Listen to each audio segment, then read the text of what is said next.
Hello students, myself Najiba Ibrahim and welcome back to my channel e learning accounts and maths. Students, हमने question number 51 तक सारे questions कर लिए थे। आज हमें करना है क्वेश्चन नंबर 52, लास्ट क्वेश्चन है। इसके बाद चैप्टर कंप्लीट हो जाएगा। Okay, the following are the summarised balance sheets of X limited as at 31 March 2022 and 2021। X limited का बैलेंस शीट दिया हुआ है, इससे हमें कैश फ्लो स्टेटमेंट प्रिपेयर करना। ओके, नोट्स में देखिए long term borrowing, short term borrowings and fixed asset, इन सबका opening balance and closing balance दिया हुआ है। एडिशनल इन्फॉर्मेशन में कंटिंजेंट लायबिलिटी, प्रपोज्ड डिविडेंड भी दिया हुआ है। प्रोविजन फॉर टैक्स में 30,000. Point third, additional debentures amounting to 5,000 were issued on 1st October 2021. Interest on debentures has been paid up to date. यहाँ पे देखिए डिबेंचर लिखा हुआ है ना, लास्ट ईयर वैल्यू था 25,000, करंट ईयर वैल्यू इंक्रीज होकर 30,000 हो गई, तो 5,000 कंपनी ने और डिबेंचर्स इशू किया है ना, तो वही वाला पॉइंट यहाँ गिवन है। Additional debentures amounting to 5,000 were issued on 1st October. 1st October को कंपनी ने 5,000 डिबेंचर इशू किया है, तभी डिबेंचर की वैल्यू इंक्रीज हुई है। ओके, इस पे हमें इंटरेस्ट ऑन डिबेंचर कैलकुलेट करना है। ठीक है, तो चलिए सबसे पहले हम ऑपरेटिंग एक्टिविटी से कैश फ्लो कैलकुलेट करेंगे। Cash flow from operating activities.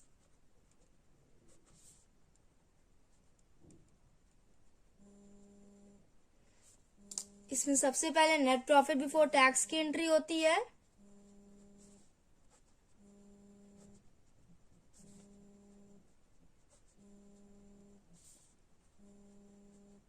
चलिए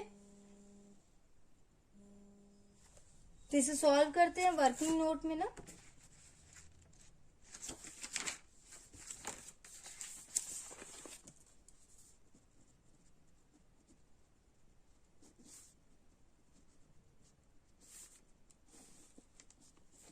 आपके क्वेश्चन में कौन कौन सा पॉइंट गिवन है देखिए। रिजर्व एंड सरप्लस, नोट्स में तो कोई पॉइंट गिवन है नहीं रिजर्व एंड सरप्लस से रिलेटेड, तो यहाँ लिखा हुआ है लास्ट ईयर बैलेंस दिया हुआ है 50,000, करंट ईयर बैलेंस 52,000। 2,000 से वैल्यू इंक्रीज हुई है, मतलब कंपनी को 2,000 का प्रॉफिट हुआ है। ओके, उसके बाद डिविडेंड की भी एंट्री हम करते हैं, तो डिविडेंड भी दिया हुआ है एंड प्रोविजन फॉर टैक्स भी गिवन है, तो तीनों को हम ऐड कर लेंगे।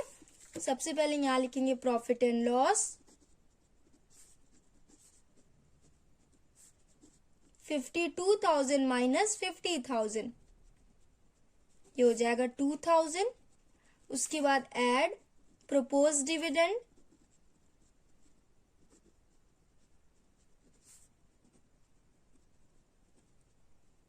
लास्ट ईयर का बैलेंस लेते हैं ना, तो लास्ट ईयर में कितना दिया हुआ है 25,000, तो यहां लिखेंगे 25,000।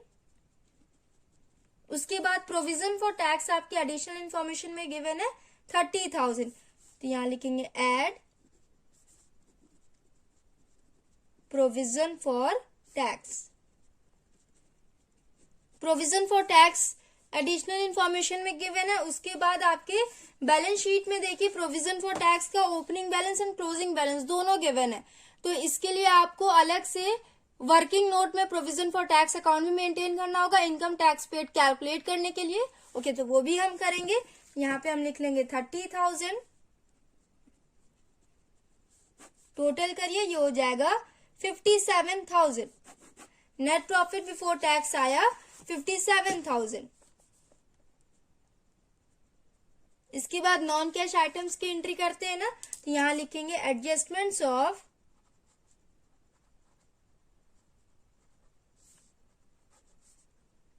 Non cash items. क्वेश्चन में देखेंगे कौन कौन सा पॉइंट गिवन है इससे related. Share capital and reserve and surplus उसमें जाता नहीं है। लॉन्ग टर्म बोरोइंग्स पे अगर कंपनी ने इंटरेस्ट पे किया है तो वो चला जाएगा। तो यहाँ देखिए interest on debenture has been paid लिखा हुआ है ना, तो चलिए इसका पहले हम इंटरेस्ट कैलकुलेट कर लेते हैं।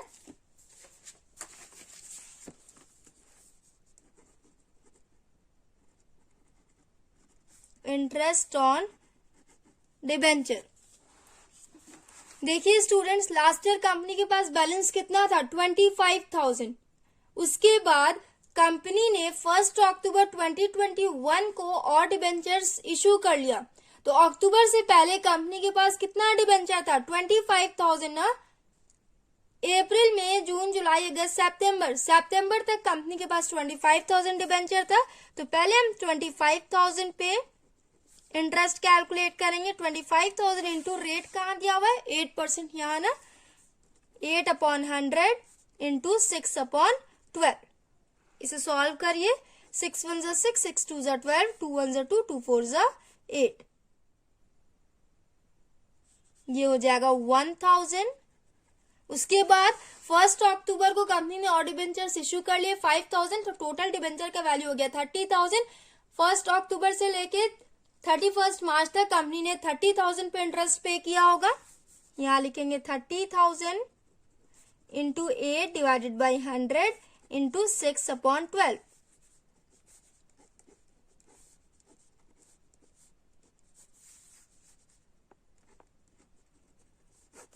ये हो गया 2200। इंटरेस्ट आया 2200, नॉन कैश में आता है ना, तो यहां लिखेंगे एड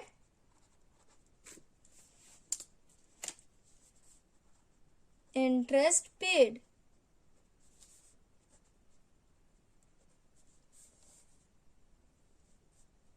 $2,200 ये हो गया। इसके बाद शॉर्ट टर्म बोरिंग्स में कैश क्रेडिट दिया हुआ है, तो इस पे कोई इंटरेस्ट लगा नहीं है। Trade payable, short term provision, ये सब नॉन कैश में नहीं आता है। फिक्स्ड एसेट पे अगर डेप्रिसिएशन लगाओ तो उसकी एंट्री करते हैं। कंपनी ने अगर सेल किया तो उस पर प्रॉफिट एंड लॉस होता है, तो उसकी एंट्री हो जाती है। तो यहाँ देखिए स्टूडेंट्स, कंपनी ने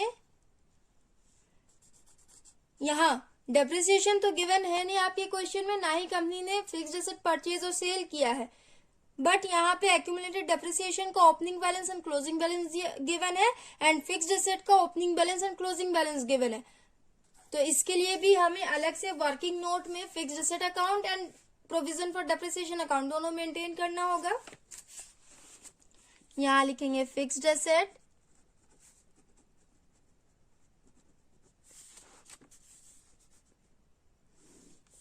अगर आपको डायरेक्ट कैलकुलेट करना है बगैर ये अकाउंट बनाए, तो देखिए लास्ट ईयर वैल्यू कितना था 2,40,000, करंट ईयर वैल्यू कितना हो गया 2,50,000।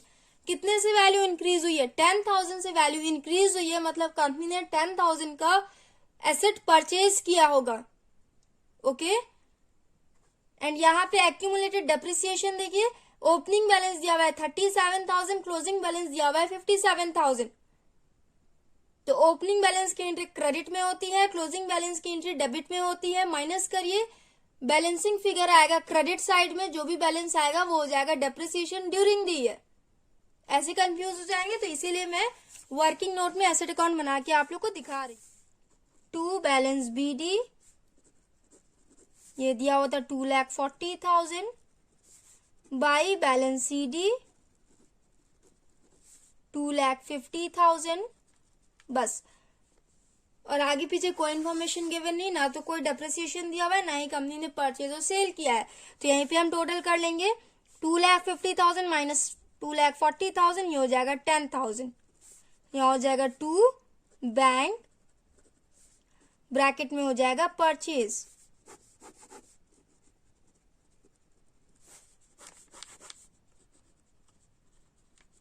हो गया। इसके बाद प्रोविजन फॉर डेप्रिसिएशन अकाउंट बनाएंगे। ओपनिंग बैलेंस कितना दिया हुआ है 37,000, यहाँ हो जाएगा बाई बैलेंस BD 37,000, यहाँ हो जाएगा टू बैलेंस CD 57,000। ये हो गया। इस साइड बैलेंस कम है ना, कितने से बैलेंस कम है 57,000 माइनस 37,000, ये हो जाएगा 20,000। यहाँ हो जाएगा बाई डेप्रिसिएशन बैलेंसिंग फिगर। इस साइड बैलेंस कम होता है तो डेप्रिसिएशन ड्यूरिंग द ईयर आता है, एंड इस साइड कम होता है तो एक्यूमुलेटेड डेप्रिसिएशन आता है। ये तो मालूम होगा आपको। अगर एक्यूमुलेटेड डेप्रिसिएशन आता तो वो ट्रांसफर होता है यहाँ पे, ओके, बट ये डेप्रिसिएशन ड्यूरिंग द ईयर आया तो ये हमारा नॉन कैश में जाएगा।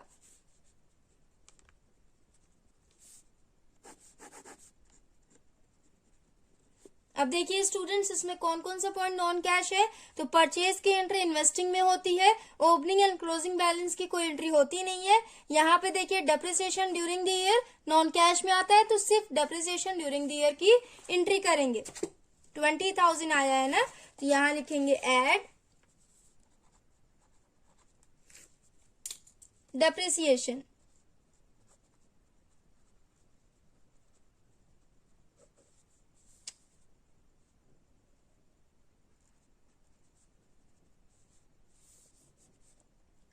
$20,000 बस। करंट एसेट की एंट्री होती नहीं है नॉन कैश में, तो टोटल करिए 20,000 प्लस 2,200, ये हो जाएगा 22,200।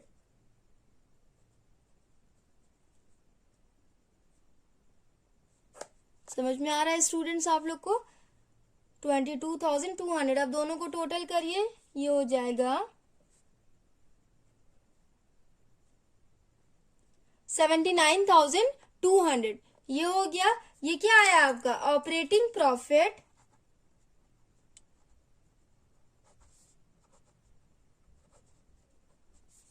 Before working capital changes.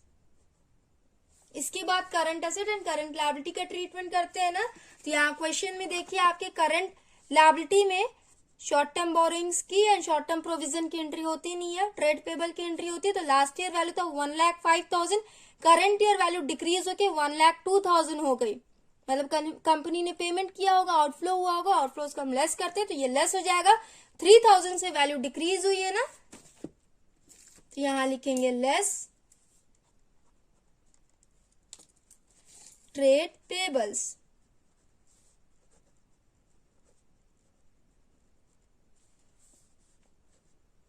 $3,000 बस एक ही दिया हुआ है करंट लायबिलिटी, तो इसे आप टोटल कर लीजिए, ब्रैकेट में हो जाएगा 3,000। इसके बाद करंट एसेट देखिए, इन्वेंट्रीज लास्ट ईयर वैल्यू था 90,000, करंट ईयर वैल्यू इंक्रीज होकर 1,10,000 हो गई। 20,000 से वैल्यू इंक्रीज हुई है, तो मतलब कंपनी ने परचेज किया होगा तो आउटफ्लो हुआ होगा। लेस करते हैं आउटफ्लोज को, इन्वेंट्री 20,000। उसके बाद trade receivables last year value था 1,18,000, करंट ईयर वैल्यू इंक्रीज होके 1,50,000 हो गई, सॉरी 1,56,000 हो गई। ट्रेड रिसीवेबल की भी वैल्यू इंक्रीज हुई है, तो इसे भी हमें लेस करना है। कितने से वैल्यू इंक्रीज हुई है? 1,56,000 माइनस 1,18,000, ये हो जाएगा 38,000। यहां लिखेंगे लेस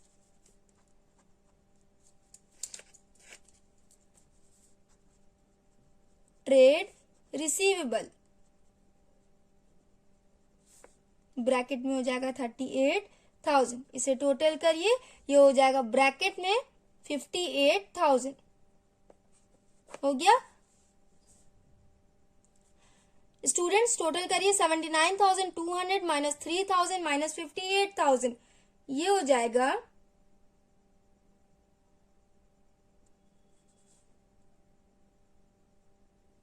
18,200। ये आया आपका cash from operating activities.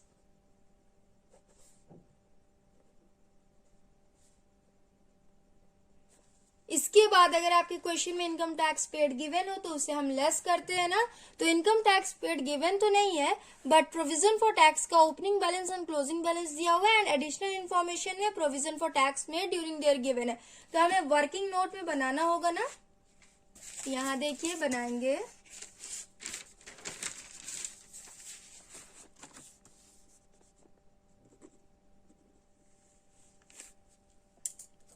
Opening balance कितना दिया हुआ है 15,000 एंड क्लोजिंग बैलेंस 24,000। तो यहां लिखेंगे by balance BD 15,000 to balance CD 24,000। Provision for tax की एंट्री इस साइड होती है ना, तो यहां लिखेंगे बाय प्रोविजन फॉर टैक्स, कितना दिया हुआ है 30,000 ये हो गया। अब टोटल कर लीजिए, इतनी एंट्री होगी ना, 30,000 प्लस 15,000 ये हो जाएगा 45,000। 45,000 माइनस 24,000 ये हो जाएगा 21,000। यहाँ हो जाएगा टू बैंक, ब्रैकेट में हो जाएगा टैक्स पेड।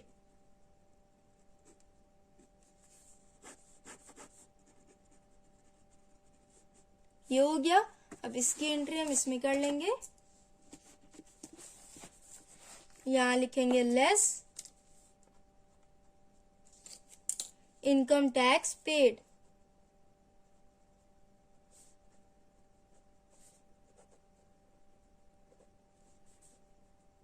$21,000 ब्रैकेट में हो जाएगा ना, तो माइनस 21,000 प्लस 18,200 ये हो जाएगा 2,800 एंड ये हो जाएगा ब्रैकेट में।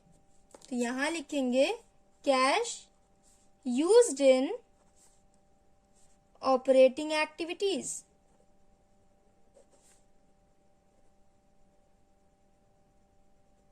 ये हो गया। इसके बाद इन्वेस्टिंग एक्टिविटी से कैश फ्लो कैलकुलेट करते हैं ना, तो यहां लिखेंगे point B, cash flow from investing activities. इसमें purchase and sale of fixed asset की एंट्री होती है ना, तो यहां देखिए फिक्स्ड एसेट दिया हुआ था, हमने वर्किंग नोट में बनाया हुआ है fixed asset account and provision for depreciation भी। तो यहाँ पे सिर्फ आया था परचेज अमाउंट 10,000। उसके बाद कंपनी ने कोई मशीन सेल नहीं किया, तो सिर्फ परचेज एंड सेल की एंट्री होती है and interest and dividend received की एंट्री होती है। तो यहाँ पे सिर्फ परचेज ऑफ मशीनरी की एंट्री करेंगे, sorry purchase of fixed asset की एंट्री करेंगे।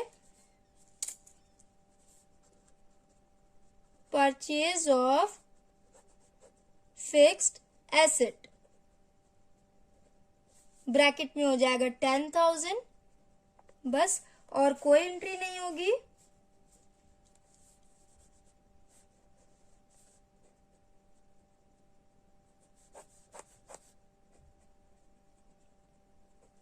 यहां लिखेंगे कैश यूज्ड इन, नेगेटिव बैलेंस आया है ना, तो cash used in investing activities. इसके बाद फाइनेंसिंग से कैश फ्लो कैलकुलेट करते हैं, यहां लिखेंगे cash flow from financing activities. अब देखिए इसमें सबसे पहले शेयर कैपिटल की एंट्री होती है, तो यहां देखिए लास्ट ईयर वैल्यू था 2 lakh, current year value increase होकर 2,50,000 हो गई। वैल्यू इंक्रीज हुई है मतलब कंपनी ने शेयर इश्यू किया है। कितने का शेयर इश्यू किया है कंपनी ने? 50,000 से वैल्यू इंक्रीज हुई है ना, तो यहां लिखेंगे issue of shares.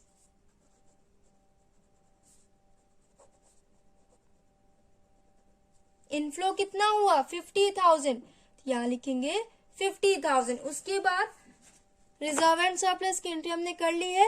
Long term borrowings भी फाइनेंसिंग में जाता है। लास्ट ईयर वैल्यू था 25,000, यहाँ देखिए लास्ट ईयर वैल्यू था 25,000, करंट ईयर वैल्यू इंक्रीज होकर 30,000 हो गई। 5,000 का कंपनी ने डिबेंचर इश्यू किया था, 5,000 का इनफ्लो हुआ, तो यहाँ लिखेंगे इश्यू ऑफ डिबेंचर्स।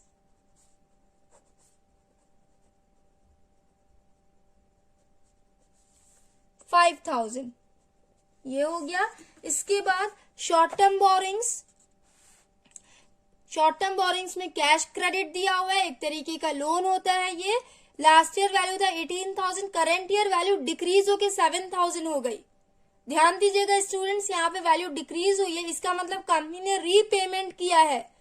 लोन का रीपेमेंट करती है ना कंपनी, तो यहाँ पे कंपनी ने कैश क्रेडिट का रीपेमेंट किया है। कैश क्रेडिट को शॉर्ट फॉर्म में सीसी कहा जाता है। आपने सुना होगा ये वाला पॉइंट, मैंने पीछे के क्वेश्चंस में भी आपको एक्सप्लेन कर रखा है। तो यहाँ पे कंपनी ने कैश क्रेडिट का रीपेमेंट किया है, मतलब आउटफ्लो हुआ, तो ये लेस हो जाएगा कितने से? 18,000 माइनस 7,000, ये हो जाएगा 11,000। Repayment of CC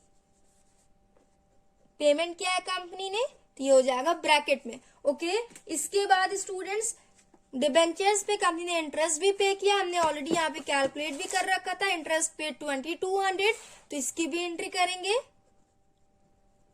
interest paid 2200, ये हो गया। उसके बाद देखिए trade payable, short term provision, इनकी एंट्री होती नहीं है। फिक्स्ड एसेट, इन सब की एंट्री होगी नहीं। यहां देखिए प्रपोज डिविडेंड दिया हुआ है, कंपनी ने प्रपोज डिविडेंड भी पे किया, तो ये भी हो जाएगा ना इसमें। एंड ये लास्ट ईयर वाला बैलेंस लेते हैं, तो यहां लिखेंगे propose dividend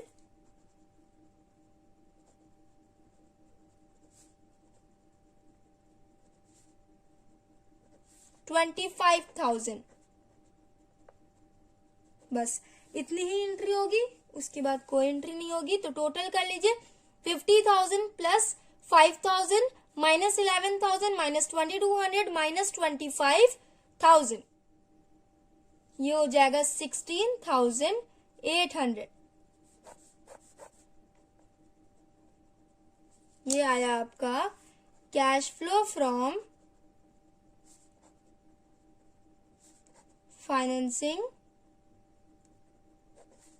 activities,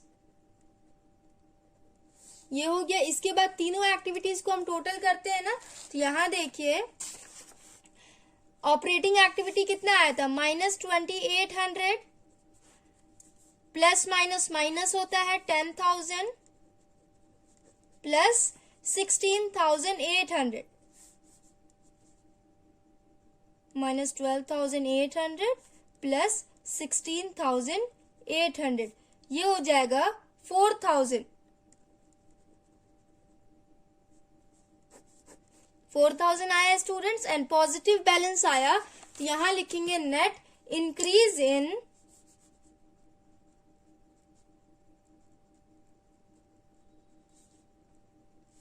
cash equivalents.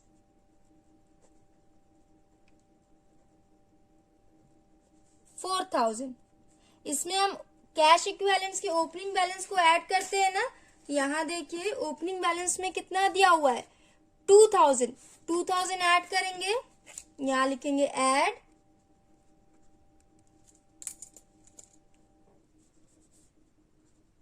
Cash equivalents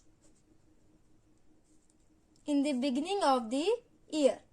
2,000 दिया हुआ है ना, तो यहां लिखेंगे 2,000, 4,000 प्लस 2,000, ये हो जाएगा 6,000। यहाँ पे क्लोजिंग बैलेंस चेक करिए कैश इक्विवेलेंट्स का,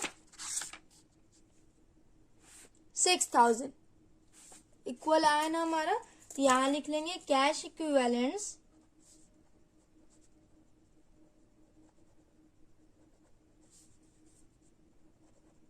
at the end of the year.